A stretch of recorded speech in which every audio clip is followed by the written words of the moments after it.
আমার সুরঙ্গর পরে আপনারা বললেন না, হ্যাঁ তো আমরা ওই একই জিনিসই ফেস করতেছি। আমরা একটা ভালো ছবি দেওয়ার পর আমাদের অনেক দিন বসে থাকা লাগতেছে আর একটা ভালো ছবির জন্য। আচ্ছা, তো ওই জন্যই বলছি, ওই জন্যই এই আশা করাটা একটু একটু আকাশ কুসুম যে 5 বছরে বা 3 বছরে আমি একদম মানে কম্পিটিশনের জন্য ওই মার্কেট হইতে হবে, তখন আমি কম্পিটিশন দিতে পারবো। আমাদের মার্কেটটাই তো তৈরি হয়নি এখনো। না, আমি একটা অ্যাস্থেটিক ক্লিনিকের সাথে আছি ব্র্যান্ড অ্যাম্বাসেডর হয়ে। সো ওইখানে আমি দেখি কে আসে কে যায়। বিশ্বাস করেন ভাইয়া, ইন্ডাস্ট্রির 99% মানুষ আসে।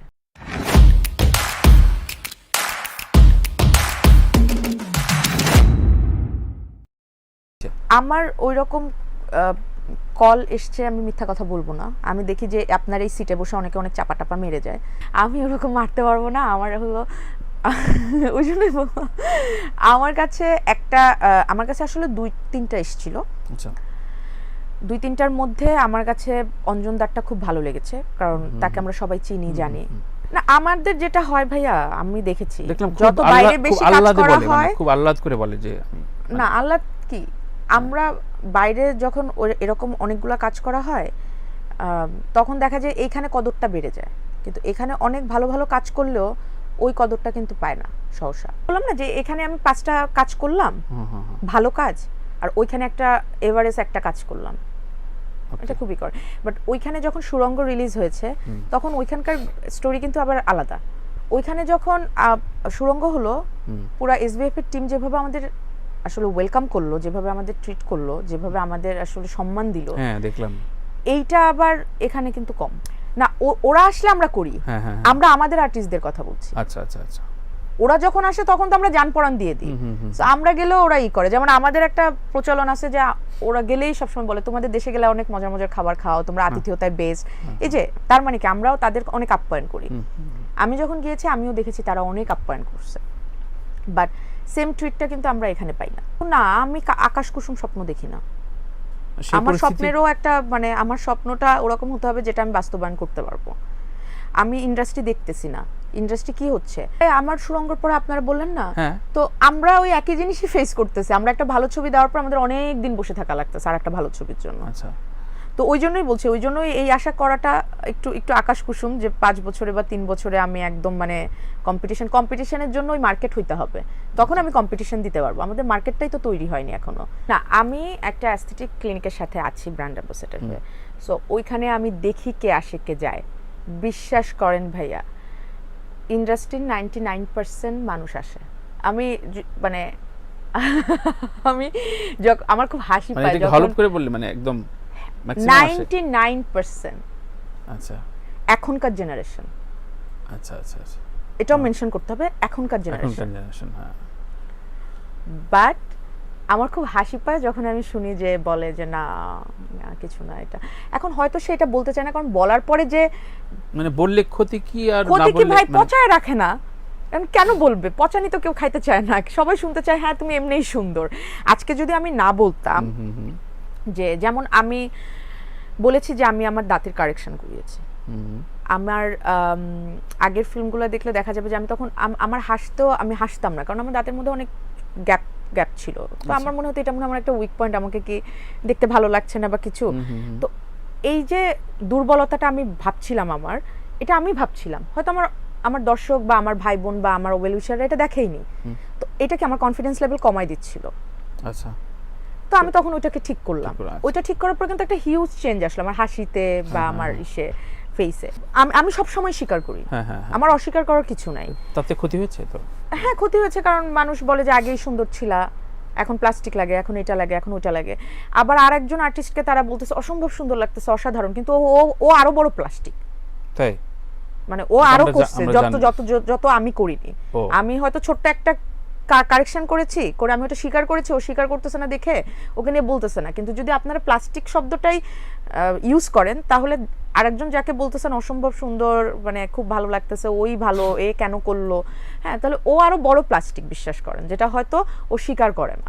এখন এইটাতে যে এটা যে খারাপ সেটা না, পুরো বিশ্ব করতেছে। তো পুরো বিশ্ব যেটা করছে সেটাকে দেখেন, একটা ভালো ছবি যখন অ্যানিমাল যখন দেশের বাইরে হয়, তখন আমরা কি পরিমাণ অ্যাপ্রিসিয়েট করি, উফ কি সুন্দর ছবি দেখলাম, একদম রণবীরের অ্যাক্টিং ফাটাফাটি, গেট আপ ফাটাফাটি, সবকিছু।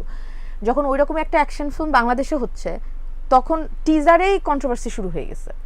তো আমরা কি আমাদের ভালোটা দেখতে পারি না? তো যখন তুমি বাইরের একটা আর্টিস্টকে দেখতেছো, এই যে সব সেলিব্রিটিরাই কম বেশি, ইভেন দীপিকা বলেন বা প্রিয়াঙ্কা চোপড়া বলেন, সবাই তো করতেছে, ওইটা ভালো লাগে দেখতে, কিন্তু দেশের কেউ করলে সেটা আমরা বলি যে ভালো লাগছে না। এখন হয়তো ভালো লাগছে না, এই জন্য বলছে ভালো লাগছে না, বাট আমার যেটা ভালো লাগে আমি ওইটা করি। এখানে এসে না তখন ঢাকায় আমরা অনেক ক্যালকুলেটিভ, হ্যাঁ, তখন হলো আমরা অনেক কিছু ভাবি। বিদেশে গেলে তো তখন বিপদে, সবাই সবার মতন বিপদে, সবার সবাইকে লাগবে। এখানে কারোর কাউকে লাগবে না, কেউ কাউকে কেয়ার করে না। তো বিদেশে গিয়ে তখন হলো দেশি একজন পেলে, যেমন চঞ্চল ভাইয়ের আমি সকালবেলা, ভাইয়া চলেন ব্রেকফাস্ট করি, আপনি একটা লম্বা স্ট্যাটাস দিলেন যে আমাকে তোরা নিয়ে যাসনি, বাট আপনি কিন্তু ঘুমাচ্ছিলেন। তো এইরকম মানে তখন গিয়ে আর কেউ স্টার থাকে না, কেউ সুপারস্টার থাকে না, সবাই তখন আমরা আসলে বন্ধু হয়ে যাই, কলিগ হয়ে যাই। না, এখন আমাদের তো প্রথমত হলো আমাদের হিরো কেন্দ্রিক ইন্ডাস্ট্রি, ছেলে ডমিনেটিং, ছেলের উপরে গল্প। সেইখান থেকে ওটিটির সুবাদে কিছু নারী কেন্দ্রিক গল্প আমরা দেখেছি। লাস্ট মনে হয় অগ্নির পরে আমরা ওরকম নারী কেন্দ্রিক বড় পর্দায় তেমন ব্যবসা সফল কিছু দেখিনি। তো সেই জায়গায় তো স্বাভাবিকই বলবে যে ওনার পয়েন্ট অফ ভিউ থেকে উনি যেটা বলেছে ইনোসেন্স ঠিক আছে, কারণ আমি একটা কাজ করার পরে আমার আরো 5টা কাজ যখন আসতো এবং সেই 5টা কাজ যখন ভালো যেত, তখন কিন্তু উনিই বলতো যে আচ্ছা ওর পিছনে আমি আরো লগ্নি করি। কিন্তু সেটা কিন্তু আমাদের এখানে হয় না। আমাদের বিশেষ করে আমাদের নারীদের অনেক স্ট্রাগল করতে হয়, সেটা তো করছে না। ওইটাই বললাম যে আরো 5টা ছবি তো আমার আসছে না, আমার তো কাজ আসতে হবে। তো আরো যদি ভালো 5টা কাজ আমার আসে, যেমন অন্যান্যদের কি দেখা যায়, হিরোদের কি দেখা যায় যে ব্যাক টু ব্যাক কিন্তু 2-3টা ভালো কাজ আসতেছে, তখন সে মানে তখন মানুষ তাকে করে, পপ আপ করে। কিন্তু আমাদের তো সেটা নাই। আচ্ছা, একমাত্র আমি যদি বলি বুবলি আপুকে দেখছি, সে একটার পরে একটা, এবং সেইটা নিয়েও কিন্তু অনেক কথা আছে। কিছু ছবি খুব ভালো, কিছু ছবি ভালো না, এটাও মনে হয় আশাদ ভাই বলছে। তো তাহলে কি হলো যে উনি কন্টিনিউ কাজ করেও, ফাইট করেও হচ্ছে না, আর সেখানে তো আমরা ফাইট করতেই পারছি না, তাহলে কিভাবে হবে? ওই যে বললাম ভালো ছবির সংখ্যা কম। আপনি ফেসবুক খুললে দেখবেন যে কাজের থেকে হলো ব্যক্তি জীবনে কে কি খাইলো, কে কোথায় গেল। প্রথমত হলো ওই যে আমরা প্রথমেই বলছি যে সাকিব খানের একটা বিশাল ফ্যান ফলোয়ার্স আছে, একটার পরে একটা, ওই যে যেটা বললাম যে করে করছে, হ্যাঁ, না মানে অনেক বছর ধরে সে এটা তৈরি করছে। তো ওরা কি হয়, ওনাকে নিয়ে যে কোনো কথাই ওরা শুনে, শোনার পরে হয়তো জাজ করে যে এই কথাটা ভালো বলেনি, এই কথাটা ভালো বলছে। তো কি হয়, আস্তে আস্তে ভিউ বাড়তে থাকে। এখন আমার কেন যেন মনে হয় ভাই এখনকার সময়ে এসে ভিউটা অনেক ইম্পর্টেন্ট হয়ে গেছে।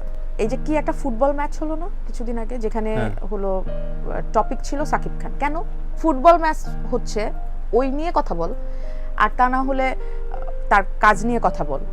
কিন্তু কথা হচ্ছে কি যে সাকিব খান যে তৃতীয় বিয়ে করবেন, এটাতে আপনার মতামত কি? ওর মতামত দিয়ে কি হবে, বা ও কিভাবে জাজ করবে যে উনি কি করবে কি করবে না? ঠিক আছে, আমি ব্যক্তি একজন মানুষ, আমি একজন দর্শক হিসেবে আমার একটা মতামত থাকতে পারে, বা আমি এই ইন্ডাস্ট্রিতে কাজ করি, আমার একটা মতামত থাকতে পারে। কিন্তু সেই মতামত যদি হয় যে আমি বলবো না বিয়েটা আমার সাথে হচ্ছে কিনা, এটা কি? এটা কোনোদিন মানে এই ধরনের লেম পাবলিসিটির কোনো মানে হয়? আমরা পুরো দুনিয়া জানি এটা কোনোদিন সম্ভব না, কিন্তু আমি এই কথা বলবো কেন? এই কথা বললে তো মানুষ দেখবে, আমি তো কন্ট্রোভার্সিতে পড়বো। প্রথমেও তারকার কেন আমি এরকম বেফাস কথা কেন বলবো? আমার ব্যালেন্স করার কিছু নেই, ব্যালেন্স করা থাকলে তো আমি বলতামই না। আমি অলওয়েজই তাদের নিয়ে পজিটিভ বলি, স্টিল আমি পজিটিভ বলতেছি, বিকজ তারা পজিটিভ মানুষ। কিন্তু এখন না টু মাচ হয়ে গেছে, মানে এখন আর ভালো লাগে না। এখন আমার কাছে পিয়াপুর বক্তব্যটা খুব ভালো লাগছে। আমরা এখন সবাই বিরক্ত, কিন্তু তারপরে তারা বিরক্ত হয় না, ক্লান্ত হয় না, তারা বলা বন্ধ করে না। আর এই জিনিসগুলো, এই হেডলাইনগুলো কিন্তু মারাত্মক, হ্যাঁ, যে কার ঘরে কি অবস্থায় পাইলো, কাকে নিয়ে কি হইলো। আমি বলছি আমি নিজেও ভিডিওগুলো দেখছি, কিন্তু ওটিটিতে আমার আলহামদুলিল্লাহ, আমি যদি 5টা কাজ করে থাকি, মানে জাস্ট বললাম আমি আরো বেশি কাজ করছি, তার মধ্যে 3টাই সফল। এরকম ওনাদের সাথে আমি একটা কাজ করেছি ওটিটিতে, বুকের মধ্যে আগুন। চরকির সাথে আমি অনেকগুলো কাজ করেছি, বিঞ্জের সাথে আমি করেছি। আমার সব থেকে হিট কন্টেন্ট যদি আমি বলি ফ্রাইডে, যেটা বিঞ্জের।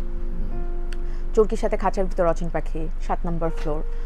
চরকি তো আমার ক্যাফে ডিজার আমার খুব পছন্দের একটা কাজ, যদি ওইটা ওইভাবেই হয়নি, ওটা অনেকের মাথার উপর দিয়ে গেছে, বাট অসাধারণ গল্প। আমার কাছে মনে হয়েছে যে আমার one of the best work. ছোট সময় ছিল, বাট ভালো।